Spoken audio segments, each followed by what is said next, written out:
Hello, happy Sunday.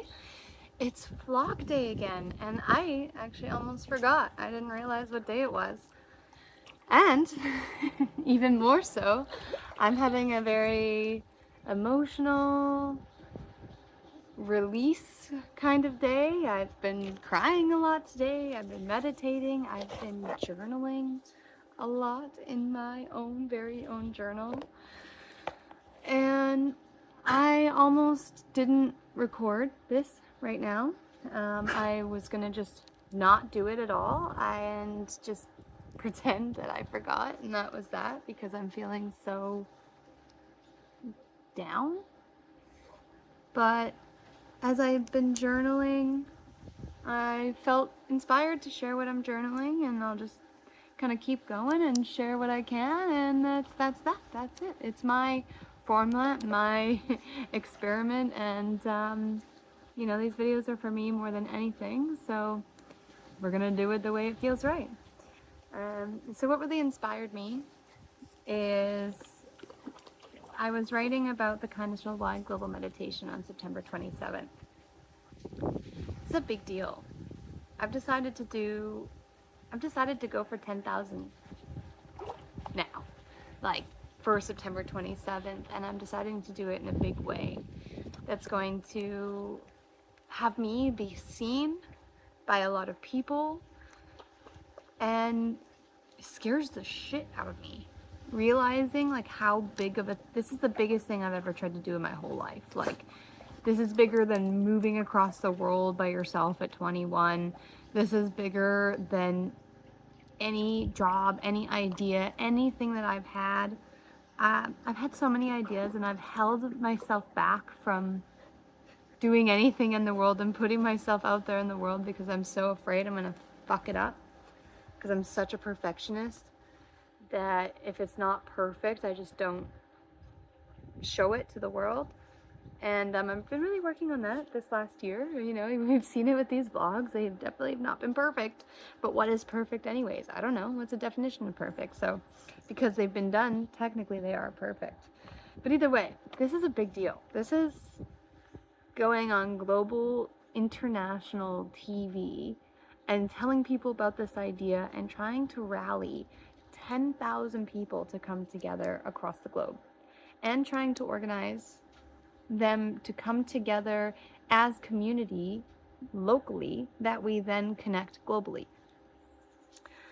This idea is, I already had this idea. I think I've talked about it before, but originally I was thinking I'll bring a group together in person on September 27th. We'll see how it goes, and then I'll do the TV interview, and then we'll try to make it to 10,000. But I realized it was almost like the voice of God on Sunday night.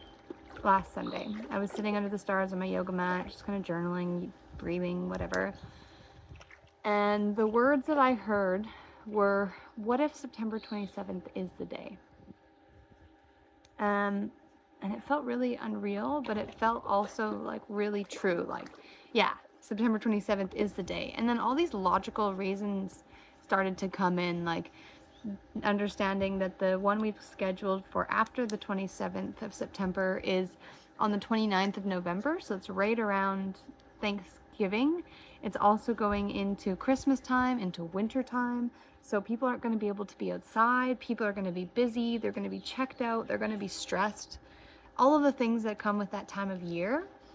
And so that makes November 29th, you know, not the best time to try to rally 10,000 people across the globe together. And then if we wait another 2 months, we're into the new year, 2027 already, before we've even given it a try. So I realized if I really want to give this a shot, we're still going to keep doing it bi-monthly. But if I really want the chance at properly reaching 10,000 people and giving it a shot, I just got to go for it. And I've got 4.5 weeks to put it all together, to start talking about it, to organize everything, and to not fuck it up, which is just my inner voice being afraid. I don't think it's possible to actually fuck it up. I mean, other than just not doing it, not showing up and letting my fear get the best of me, I think that would be fucking it up, is just literally letting that little voice stop me from making this happen and at least trying. So yeah, I was just writing in my journal, you know, what I see the vision as, and I wanted to share it because it's going to become really relevant to people very soon here anyways. So the vision for September 27th is communities coming together locally and connecting globally. So we're rallied together around recognizing the kindness in the world and emitting more out as a way to help the global collective. So Maharishi suggests that the number needed is the 1% square root of the population. So that's why we're going for 10,000. So I have some questions to answer. You know, I want to explain who is Maharishi, what other studies show different results from a different lens, like how does this look with prayer versus meditation? What's the Harvard 3% rule? And how does that fit in? And, you know, how can we speak to all groups of people? This isn't, I find that people hear the word meditation and there's something like, ooh, like I've never done that, or, you know, like there's just this stigma around meditation if you've never done it before. And the thing is, you know, it's a guided meditation, but it's not even about, like, the meditation is a part of it, yes, to bring people into heart coherence and to bring them into the state of seeing their inner love, their inner kindness. There's a whole process that we walk people through of sharing it with yourself, with someone you love, your neighbor, your community, your nation, and the world beyond. And, you know, there's more that we'll be working into that, but the meditation is just something you just sit and listen and let April's voice guide you.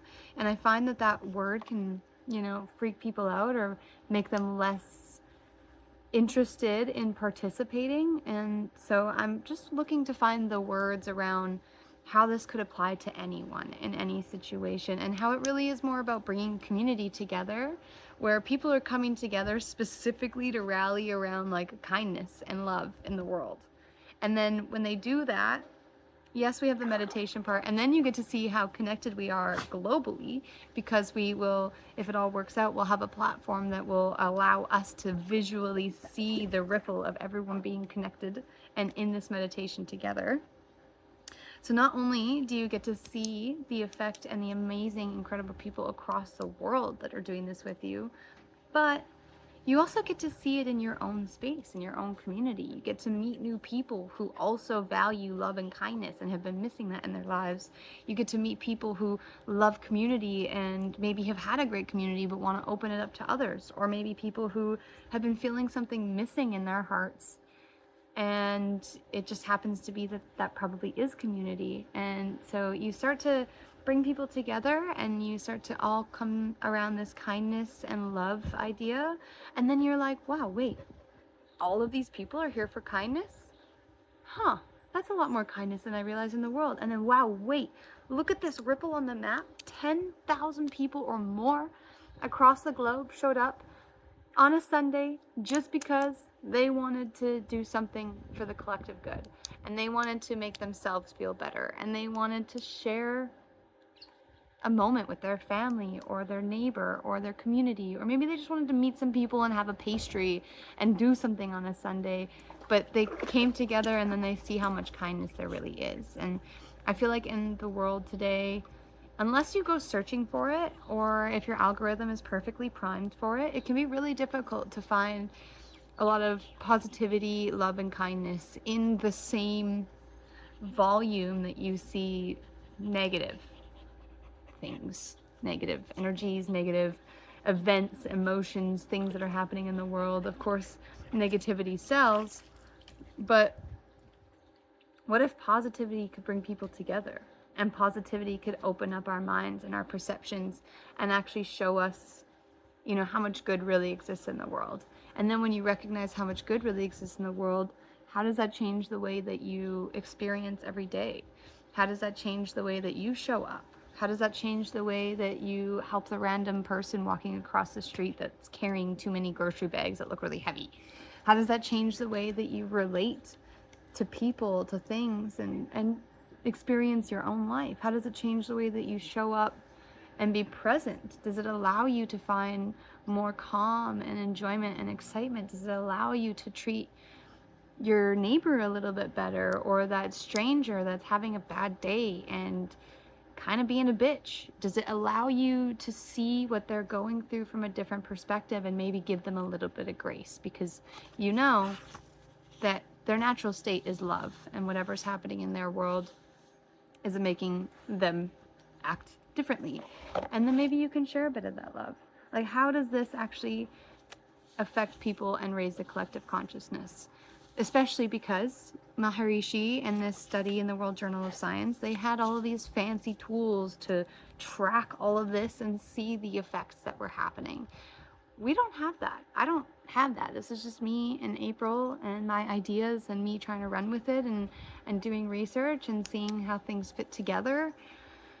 And that's it. That's all it is. So we don't have all these fancy measurements and things, but you know what we can measure is we can see, how did a person feel before the meditation and how do they feel after? How does a person carry themselves through the week? And does the way that they respond to their community and the people that they come across each day, does it change because they realize how much more kindness and love there is now? You know, these are the things, like, changing the world, raising the collective consciousness is really about starting within. If you can change or begin to expand the perception you have of the world around you, the people around you, the interactions you have, and you can look at it through a filtered lens of love and light and kindness versus this pessimistic kind of everybody sucks and the world is crazy lens that is being fed into us. And you know, with the news, every time I watch it I can feel the same way, so I just don't watch the news anymore because I choose to believe there is love and kindness in this world. And I feel like this is a really great way to find it and to experience it and to share it with others and actually see, you know, how it can benefit people's lives. And so anyways, those were the questions that I had wrote down. You know, I want to speak to all groups and emphasize that the meditation portion is to help bring everyone into heart coherence and the true feelings underneath the weight of the world that we see today. By joining people in your local area to do the meditation for world kindness, your perception can be shifted to see all the good that really is out there. You recognizing kindness, feeling kindness, naturally you'll share it. When you share it, that helps others feel it, see it, and share it too. The ripple effect is real. Then we see that people all across the globe are into this same thing. Suddenly there's more hope, more understanding of the true level of kindness in the world. So the goal is bringing communities together rallied around kindness and love to create a ripple of understanding that the world is more wonderful than what our usual outlets show us on the daily. So some of the people that I'm looking for are what I'm going to be doing to bring these communities together locally. I really want to keep it as simple as possible. I'm thinking of the basic things that people need to make this meditation happen for those that do want to meet in person. And I'm going to need people to help. So what I'm calling them kindness leaders. I'm going to put out a PSA and reaching out to friends, seeing who wants to be involved. I've, you know, come across different organizations, and I'm just going to start having conversations with people and see who wants to host. I've done the math. Say we use Zoom. April's Zoom right now has 100 seats. We can upgrade it to 500, so it's not like we're limited, but just based on what we have right now, there are 100 seats available. So say, sorry, that was weird. Someone was just like staring at the gate. Anyways, so say that 100 people each brought together 100 people. That's 10,000. So when you think about it, it's not that much. So say one person brings together 10 people and one organization brings together 200. You start to balance it out. So I'll be putting out a call for organizations, heart-centered organizations, businesses, schools, synagogues, churches, places that have space to host people, and for heart-centered individuals willing to bring people together. So the entity could either be a business, a school, an apartment building, a church, synagogue, organization, etc. Something that's willing to host people from the community for 2 to 4 hours for free. I should write that, for free. The idea is a large open space like a gymnasium or outdoor auditorium, something with a speaker setup available, or someone with the idea of how they can make sure that the meditation can be heard by everybody. And they're able to host, for the organization, ideally more than 10 people, but you know, my number is just, I want to meet people where they're at. I want to really allow people to step into this, even if they only feel comfortable bringing 10 people together. Hey, that's 10 people that are together. Obviously, we want to help bring community, but also not everyone's going to be able to show up locally. Some people are just going to show up individually on the Zoom. Some people maybe just want to bring some friends together or their family, and some people want to actually meet up in a bigger group. So I'm happy to meet everyone where they are. And so my idea is like 10 to 100 plus. So, you know, every last person helps. And at the end of the day, every single person that you give the opportunity to show up to, they're just getting a chance to put a little bit of love and kindness in their life. So there's really nothing that they have at risk. So, and then for the individual, this is somebody who thrives in community, bringing people together and organizing, or somebody who's been feeling a lack of community and wants more in their life. Maybe they don't have a place to host or all of the answers, but they're willing to do what it takes to bring some people together for the event. So the event should be really simple to start. In the future, communities can create any kind of event they want that rallies around the meditation. So potluck, gift exchange, lawn games, dance party, block party. The options are really endless and will be determined by each community, especially if this is something the communities feel that they want to continue to do bi-monthly around the dates of the meditation. So the goal is not to create a box for communities to fit into, but instead give them a reason to come together and then let the rest unfold authentically. I think a lot about like the rave community, for example, people who are really focused on plur, peace, love, unity, and respect. It really truly is a thing. And for those that are in the raver community, there is a certain feeling that you get. Like when you're at a community or at an event or a festival or a rave, where the energy is I was gonna say plur, PLE, where the energy is plur and everyone's focused on peace, love, unity, and respect, you can feel it. And I would love for rave communities to come together and have like a dance party where the music is focused around love and kindness after the meditation. You know, I'd love to organize that for myself here too. And that's not gonna be everybody's thing. So, you know, like there's options, but really it's about bringing community together and just having an hour or 4 focus on love and kindness. And I say or 4 because, you know, if the community comes together, maybe they want to like have a little potluck for an hour and a half before and then go into the meditation. Like it can look like so many things. So for now, we're just keeping it simple. Bring people together, make it a 2-hour event.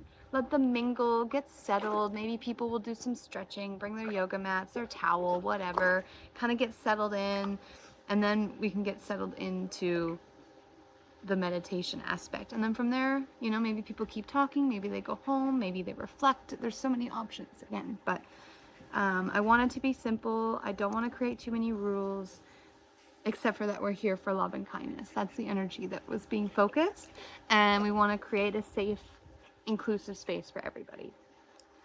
So other than that, a kindness leader or organization will need a computer or mobile device to connect to the Zoom, 1 or 2, depending on how big the group really is.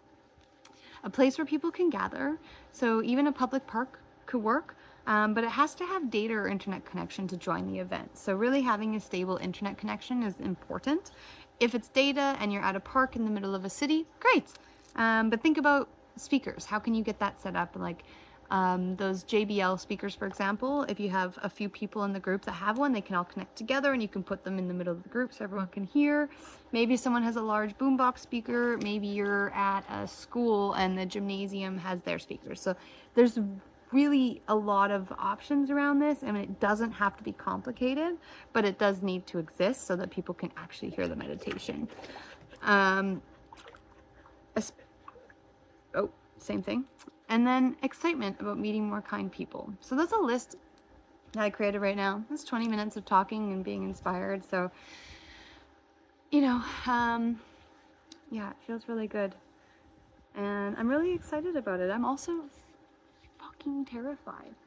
I have been practicing the art of being seen by putting myself out on social media.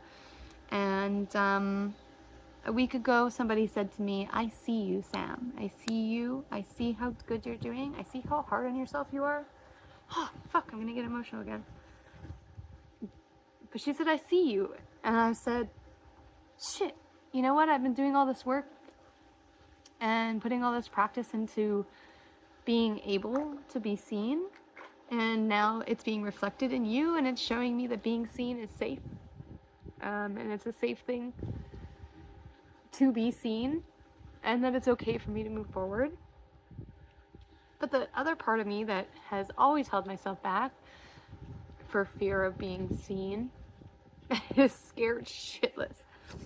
But at the same time, there's momentum here already, and like that voice, I said it felt like a God, like a command from God, that voice on Sunday. I mean, I have free will. I don't have to do this. I could just dissolve it all right now. But I feel like I must do it. I feel it's really fucking me up because it feels more important than the photography and everything else that I'm building. Which fucks me up because that's my like passion. That's everything that I've thought that I've been working towards, and it is. I'm still doing it, and I love it more than anything, and I'm so excited to see where it takes me. But if I had to choose between the two and what I spend my time on, if I had to choose, I think I might choose the meditation. And I don't really know why, other than it just feels like it has to be done. It just feels like it's needed, whether it's just because it's what I need, or I see other people could need it, or because a part of me knows it will actually make a positive difference in the world. I feel like I have to do it. I have to try. It doesn't mean that I'll succeed, that we'll get to 10,000. But even getting to 4 is a success. Even having one person bring people together and giving it a try is a success. Even showing up and writing in my journal and planning these things out is a success. Because I'm letting these dreams live and dance and begin to form. So. Why are we so emotional today? Well, I'm on my cycle, so that's part of it. But for real, like, this has been a really weird day. I'm not normally this emotional, but I feel like I'm growing in many ways as a human being, and I'm allowing a lot to release so that I can continue to get better and to show up and to help more people. And yeah, so that's where things are at with the meditation. Definitely stay tuned, because there will be, well, this is the basis of it, but I'm gonna really be putting it out there. If you watch this before September 26th and you want to help bring people together, send me a message, email me, hey Sam. Oh, I don't care. You can email me at heysam@eco-sam.com, or I have the meditation email, which is ripplesofkindness@eco-sam.com. You can comment on this. You can, like, we'll figure it out. All of the links will be in the description. So, you know, if you are inspired by this and you want to be a part of it, come join us. It's going to be really cool. And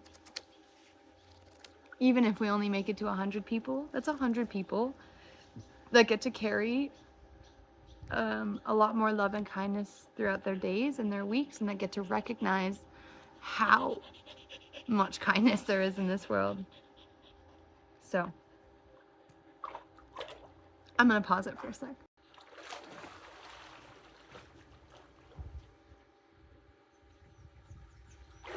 Hello. What's that, you ask? Excuse me, you're in the shop. Thank you. Gaia, can you get out of my shot now, please? Thank you. Oh, hi. What's that, you ask? Oh, just the dirt. Oh, just the journal I designed. No big deal. And yes, that is only 1 out of 4 designs.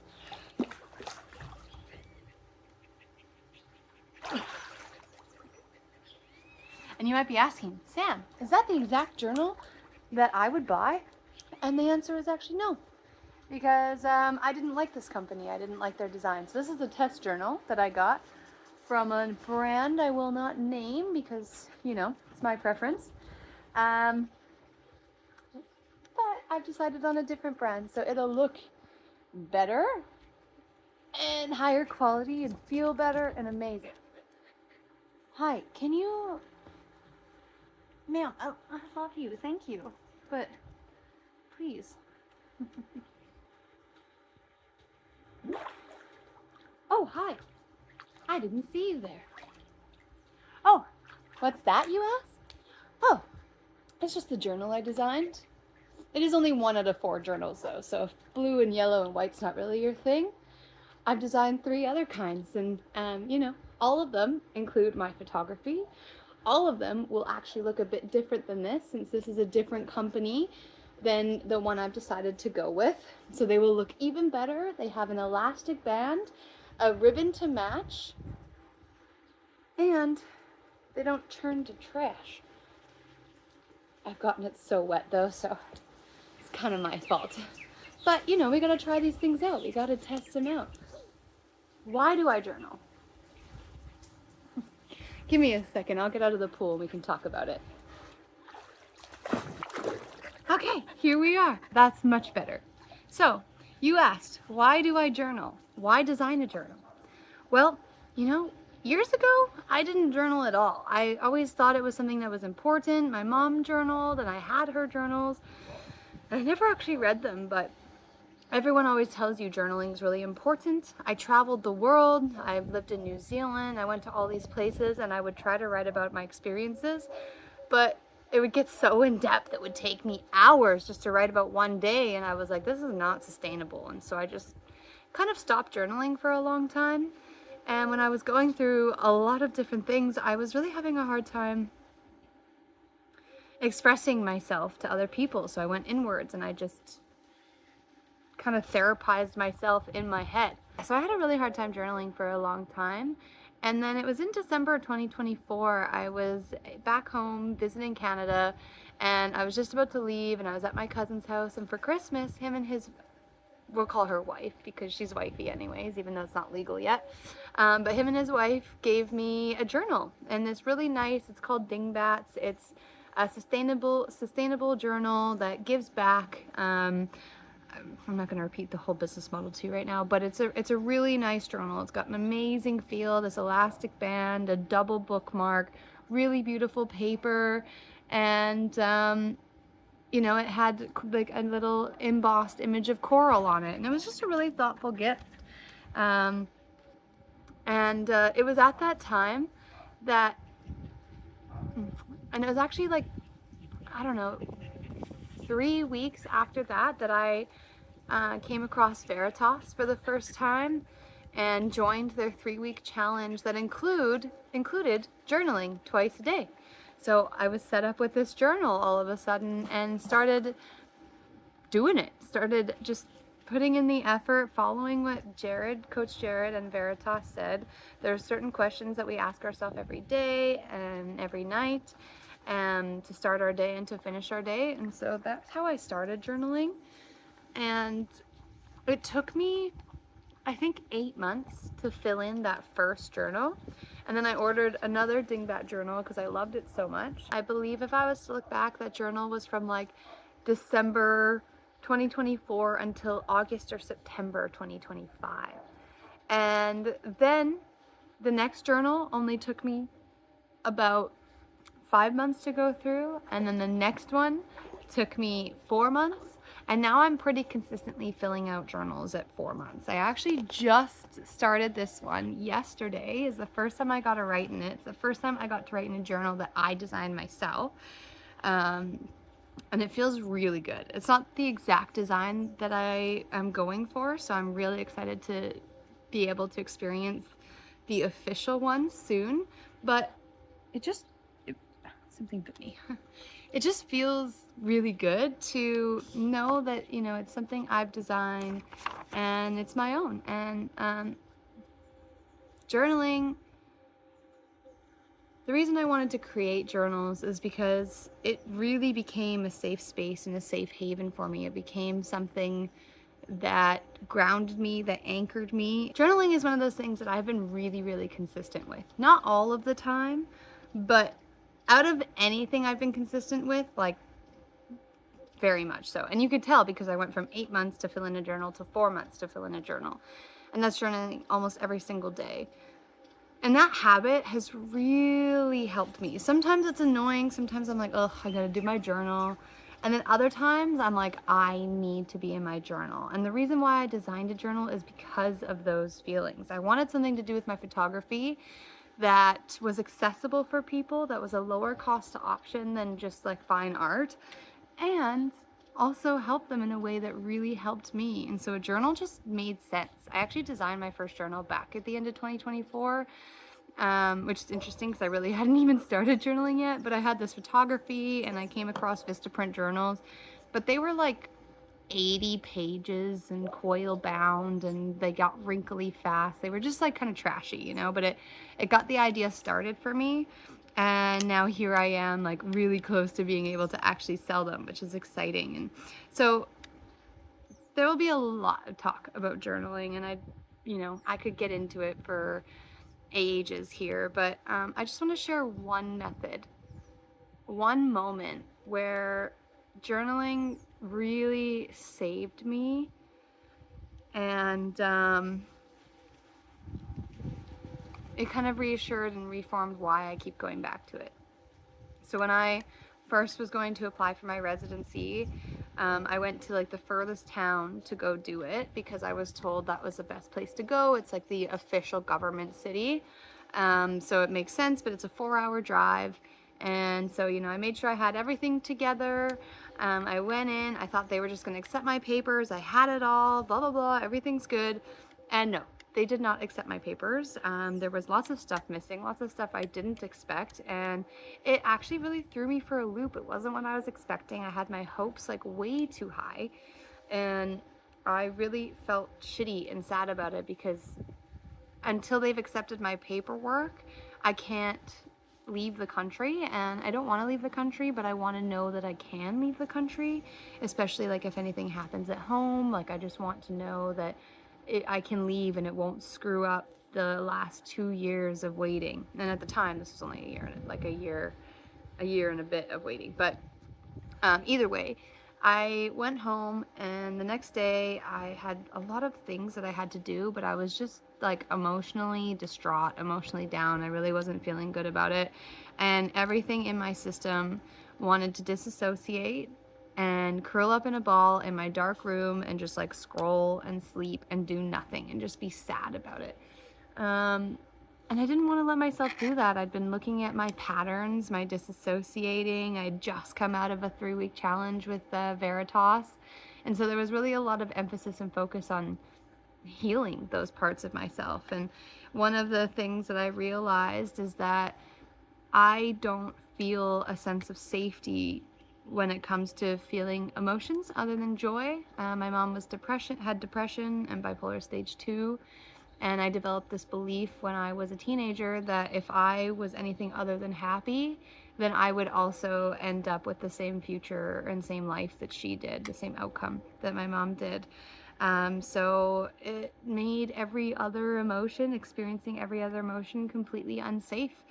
And so I disassociated for a long time and would just avoid and pretend everything was good. And that made everything good for the most part, but it didn't emotionally allow me to release things. So this day, I decided to do something a little bit different. I went to my journal and I wrote that it is safe to feel emotions. It's safe to feel sad. I am safe to be sad today, is what I wrote. I am safe to feel sad. I am safe to cry. I'm safe to feel emotions.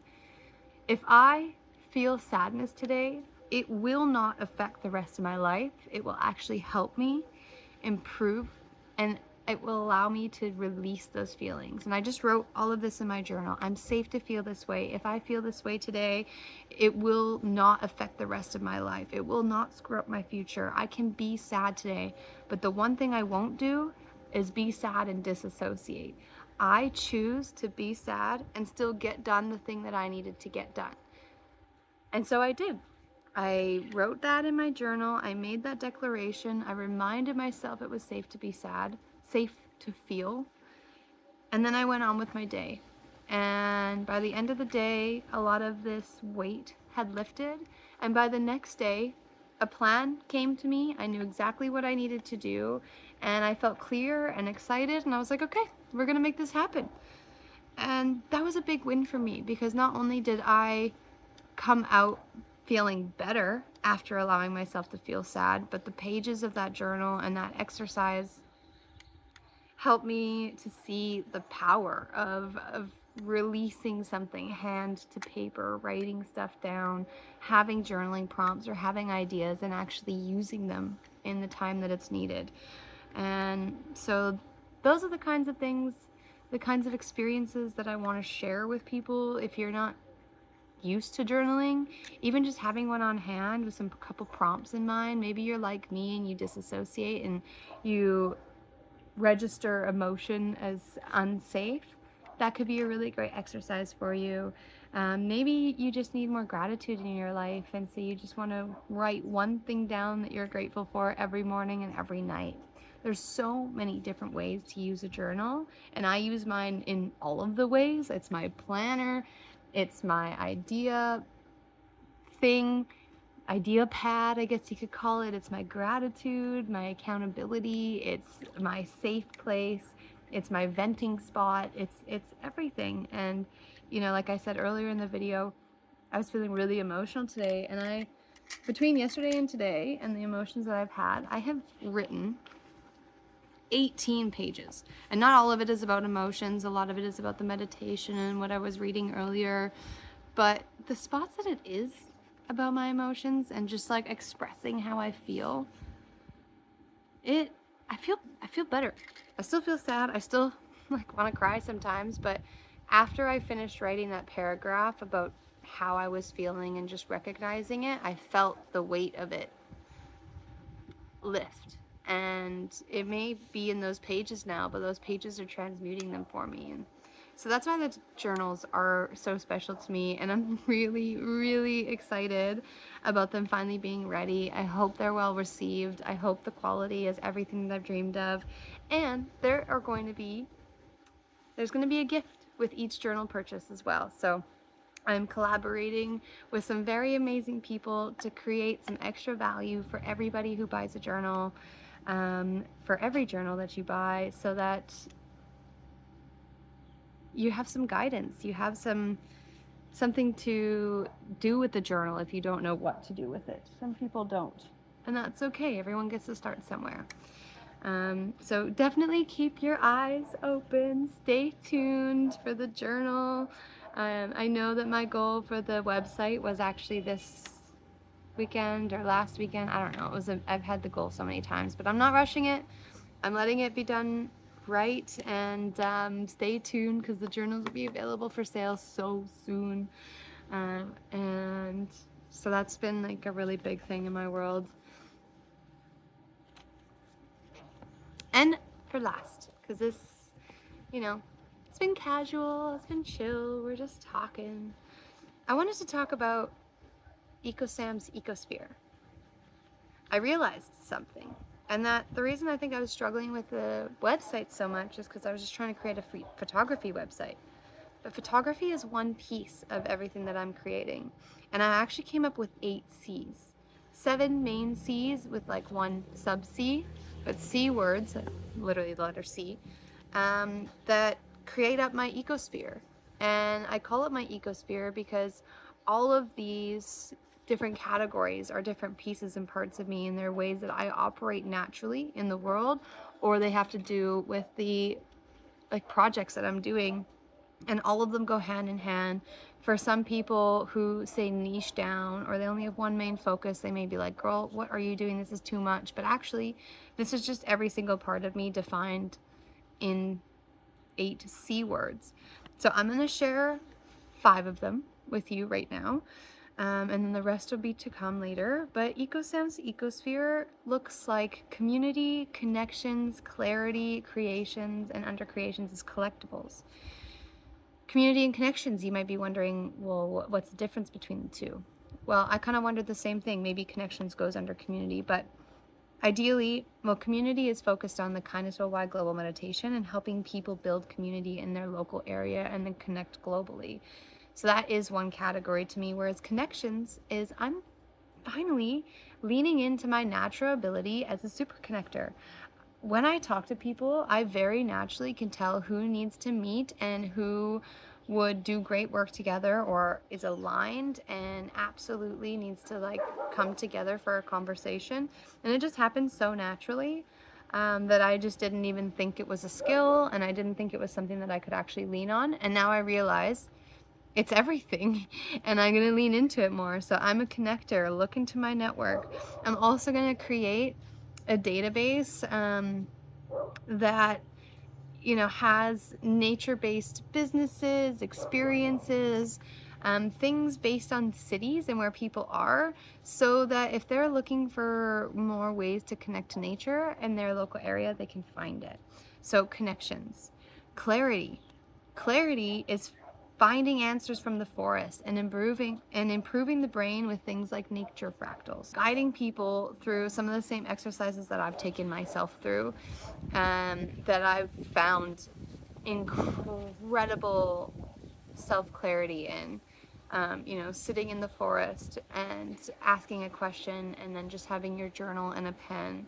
Meditating into like trees and tree branches. It's called like fractals, and they actually have done studies on bird watchers' brains, and they have stronger gray matter and their brains are healthier because of the ways that they're searching for these items in trees and leaves, and like with these fractals, it's a much more, nature's designed to help our brains focus more than a single screen. Like I have to learn how to explain this more, but I've been learning about it and it's so fascinating to me. And by doing these things, I've found more clarity, and I've been able to act more authentically and feel more set in where I'm going and what I'm doing and what I'm saying and who I am. And I think it'd be really important to help others with that as well. And then the last C, well, sorry, there's 2 more C's that are kind of together that I'm going to tell you about, is creations. So that's my photography, things like fine art prints, puzzles, journals, stock graphics. So I have some stock ideas that are a little bit unique, things that I can create for people using my photography so that they can have unique materials for their websites and social media and designs and things.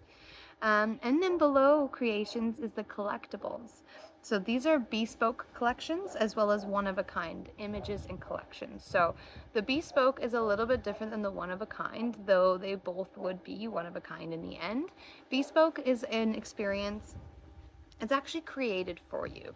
So I walk you through an experience, we figure out what you're looking for, how many pieces you want, what sizes, shapes, is everything portrait or is it landscape?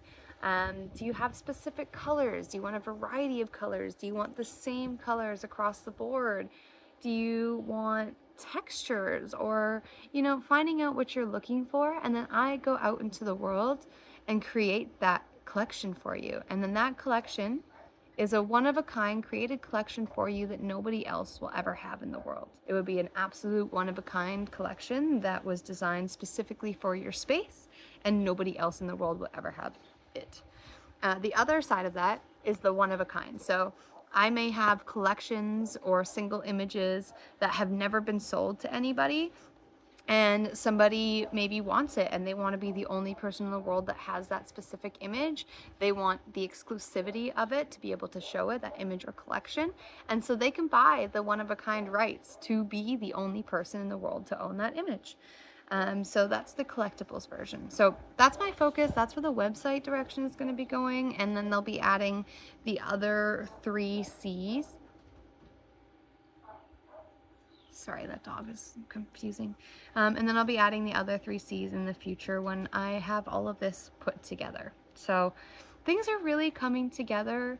I have to remind myself every single day that I am moving in the flow of God and that I am right on time and that everything is working out exactly as it's supposed to. Because sometimes I feel so behind and I feel like I'm a failure because I haven't completed something yet. But then I realized if I had completed it, this idea, like this, for example, just came to me and I would have had to change it. And the reason I couldn't complete it is because I didn't have this idea yet. So just opening my perspective, giving myself love and kindness, and understanding where I'm at and where I'm going, and that this is a process of progress, not perfection. And this is something, I'm creating something huge and beautiful and designed to support people and nature and designed to like rewild your mind and bring the nature back into you, bring you back into your true essence of being nature. See these trees? I am not separate from them. I am one with them. I am connected through the ether, through the plasma of this light. I am not disconnected from them just because you physically can't see. It's energy. They are alive, and we are one. And I'm going to help people feel that too. So there's my little update of how things are going. A little bit different than every other time, but whatever. We're just showing up. We're doing it. The fact that I've even done this today is a huge fucking win. So thank you. And I hope you like the journals. But they will look a lot different. Like, not the design, but the quality, the features of the journal. It's going to look a lot different than this. But it's really cool just to see it. The words are also different, but just to be able to see it and hold it and touch it and be like, oh, this is mine. It feels really special. I'm going to cry again. Okay, no. I'm going to go for a dip. Bye.